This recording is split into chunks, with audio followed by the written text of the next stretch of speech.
Rolls Royce.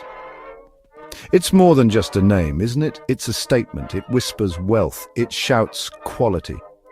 For over a century, these two words have been the benchmark for luxury, for engineering, and for just doing things properly. When you say something is the Rolls Royce of whatever, everyone knows exactly what you mean. You mean it is the very best. There is no higher praise. It is the pinnacle, the absolute summit of achievement in its field. Nothing else even comes close. It's a symbol recognized across the globe. These cars are not simply assembled, they are crafted. They are monuments of engineering built with an obsession for detail that borders on madness. Each one is a rolling masterpiece, a sanctuary of silence and comfort moving through a noisy world. They are the chosen chariots for kings, for queens, for rock stars, and for titans of industry. To own one is to have arrived. It is the ultimate reward for success. A quiet nod to the world that you have made it. But this legend, this icon of opulent perfection, didn't start in a palace or a stately home. The story of this incredible machine begins not with wealth, but with the complete opposite. It starts in the dirt and grime of Victorian England. It begins with a boy who had nothing. Absolutely nothing. No money, no connections, no formal education to speak of. His journey from the bleakest poverty to the height of automotive excellence is one of the most astonishing tales you will ever hear. It's a story about grit, about genius, and about the relentless pursuit of perfection against all possible odds. A story that proves greatness can come from the most unlikely of places. Forget what you think you know about luxury. The real story isn't about the polished chrome or the fine leather. It's about the man who made it all possible, a man whose name is often the second one we say, but whose genius was second to none. His name was Henry Royce, and his life was a testament to a simple, powerful motto: whatever is rightly done, however humble, is noble. This is the story of how that belief built an empire on wheels and changed the world forever. To understand the genius of Henry Royce, you first have to understand the world that made him. Imagine Victorian Britain, a time of immense change, of smoke-belching factories and incredible invention. It was the age of the Industrial Revolution, a period that promised progress and prosperity. But for many it was an era of brutal hardship, a time when life was cheap and survival was a daily battle fought in sprawling, unsanitary slums. This was not a gentle, forgiving world. It was tough. It was unforgiving, and it broke people. This was the world Henry Royce was born into. He wasn't the son of a lord or a wealthy industrialist. His father was a miller, and the family had fallen on desperately hard times. Poverty wasn't just a concept for young Henry, it was his reality. It was the cold in his bones, the hunger in his stomach, and the constant uncertainty of where the next meal would come from. His childhood was not filled with toys and laughter, but with loss and responsibility far beyond his tender years. It was a foundation of struggle. By the age of just 9, his life took a turn. After his father's death, the family was left destitute.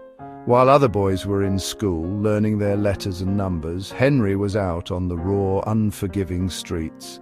He worked as a newspaper boy, shouting headlines to passers-by. Then he became a telegram messenger, crisscrossing the city with urgent news for others. He was a small boy carrying the weight of the world on his shoulders, learning his first, hardest lessons not in a classroom, but in the school of hard knocks. This beginning, this trial by fire, could have easily crushed him. Many others would have surrendered to their fate, lost in the vast anonymous crowds of the poor, but not Royce. Something different burned inside him. Every hardship, every obstacle, every day of toil didn't break his spirit. It forged it. It shaped his character, instilling in him a ferocious work ethic and an unshakable determination. This was not just a childhood of poverty, it was the crucible that created a legend. He was learning that if you wanted something done right, you had to do it yourself. The world Henry Royce grew up in was being torn down and rebuilt, all at the same time. Britain wasn't just changing, it was exploding with new ideas and raw power.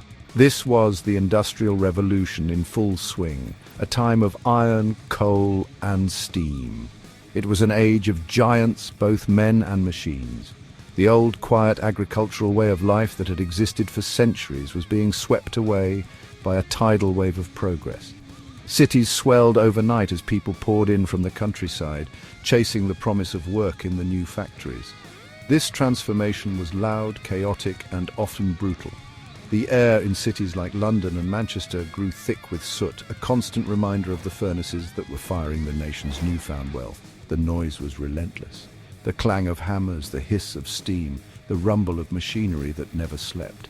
For the first time in history, the pace of life was dictated not by the sun and seasons, but by the factory whistle and the clock. It was a period of incredible invention, but also of staggering inequality and social turmoil. This was the great upheaval, a time when anything seemed possible, yet for most, life was incredibly precarious. You could become a millionaire overnight with a clever invention, or you could lose everything in an instant.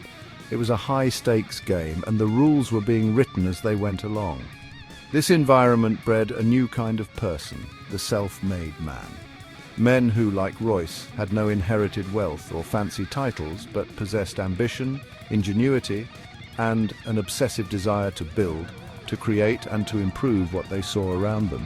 For a young boy with a curious mind, this world must have been both terrifying and utterly fascinating. On every street corner there was a marvel of engineering to be seen.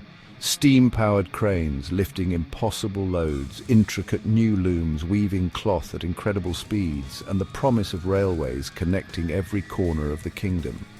This wasn't just background noise for Henry Royce. It was his university. It was a living, breathing textbook of mechanical principles, a world of problems just waiting for a brilliant mind to solve them. This era wasn't just about big factories. It was about a fundamental shift in how people saw the world. Problems that had plagued humanity for centuries were suddenly being solved by gears, pistons, and electricity. The impossible was becoming possible. Think about it. For thousands of years, the fastest you could travel was the speed of a galloping horse. Suddenly, steam locomotives were hurtling across the country at 60 miles an hour. It was a complete redefinition of distance and time, a shrinking of the world that was simply mind-boggling for the people living through it. This spirit of innovation created a culture of tinkering, of relentless improvement. Workshops and garden sheds across the country became laboratories for new ideas. Men from all walks of life were obsessed with making things better, faster, more efficient.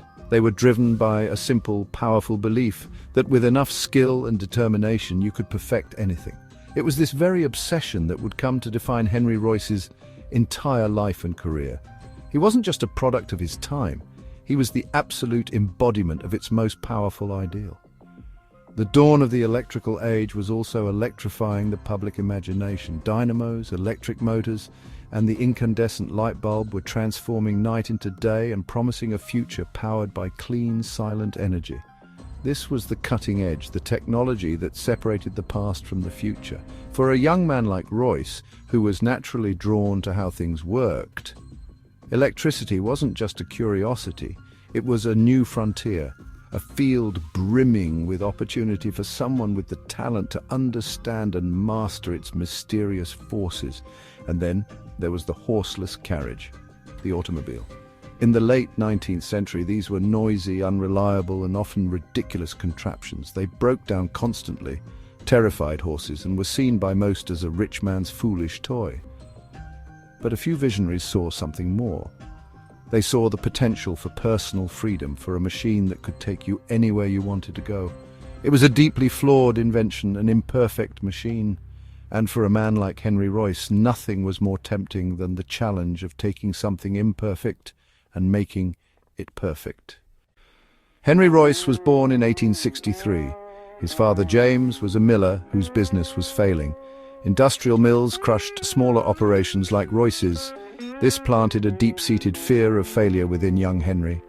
By 4, the family lost the mill and moved to London. When Henry was 9, his father died, plunging the family into poverty. Childhood was over. Survival became his curriculum. He learned to rely on himself. As a young boy, Henry Royce worked as a newspaper boy for W.H. Smith. Every morning he would be out in the cold, his small hands clutching papers, shouting headlines.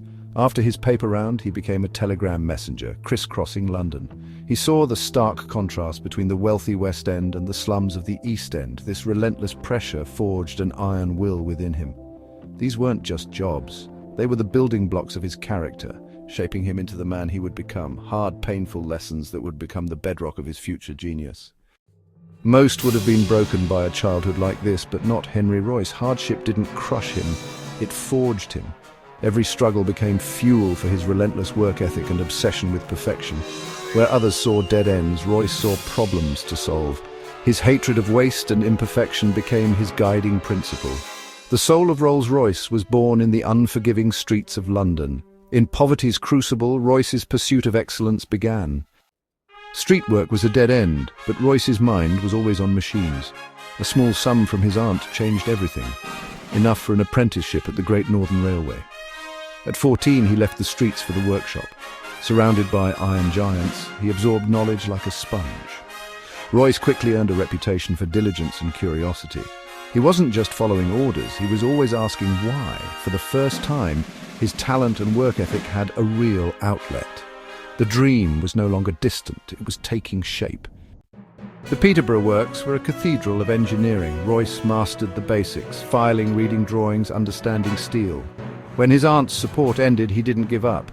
He moved from workshop to workshop, learning relentlessly. In London, he joined the Electric Light and Power Company, embracing the future of electricity. Royce became an electrical engineer, always at the cutting edge. His education came from sweat and grit, not classrooms. He was building the foundation for his future empire. Royce knew skill wasn't enough. He needed theory. After long days, he studied algebra, French, and engineering at night.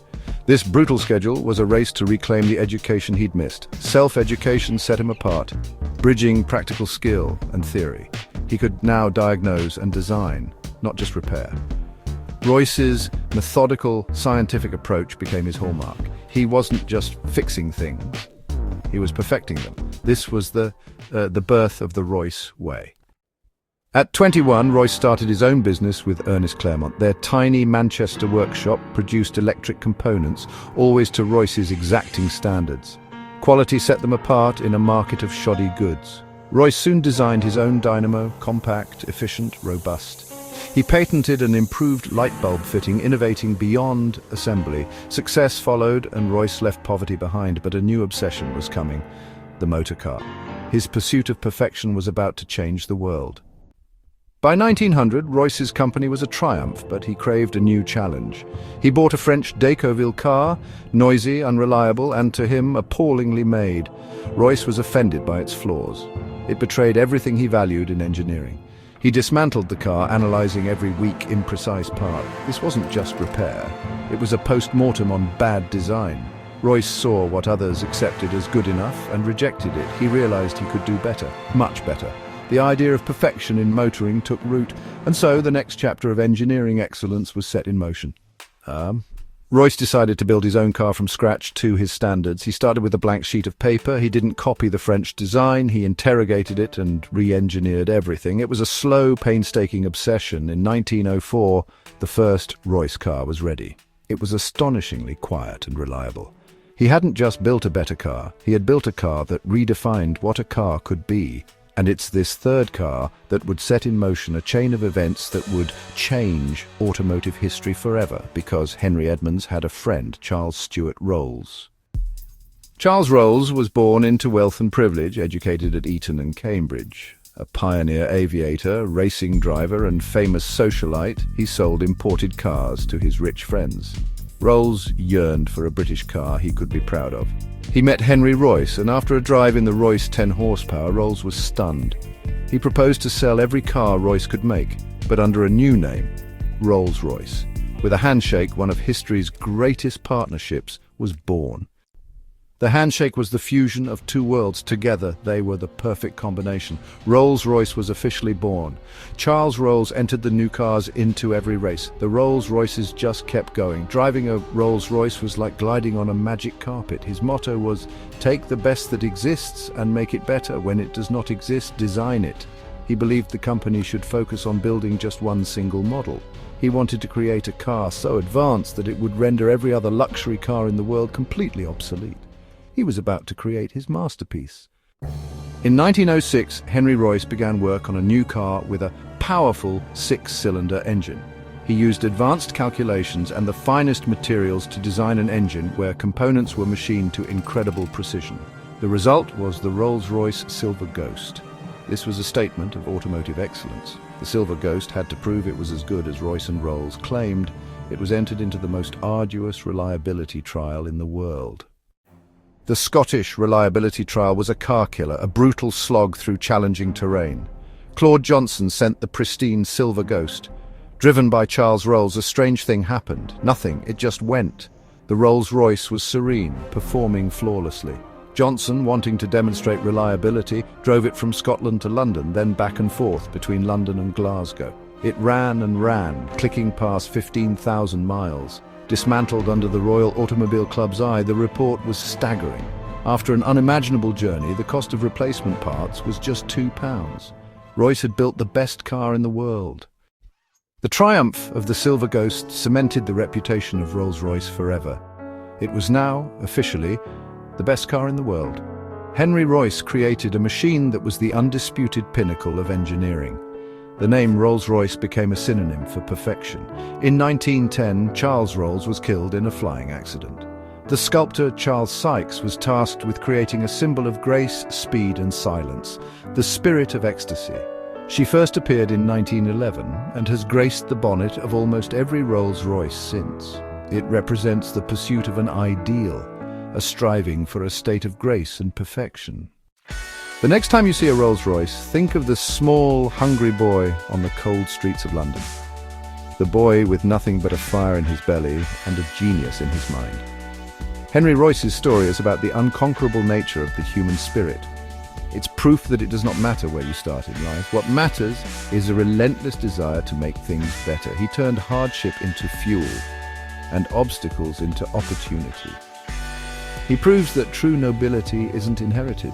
It is earned through tireless, magnificent work. The legacy of Henry Royce is more than just a car company. It is a powerful, inspiring message. The name on the grille is Rolls-Royce, but the soul of the machine will forever belong to Henry Royce.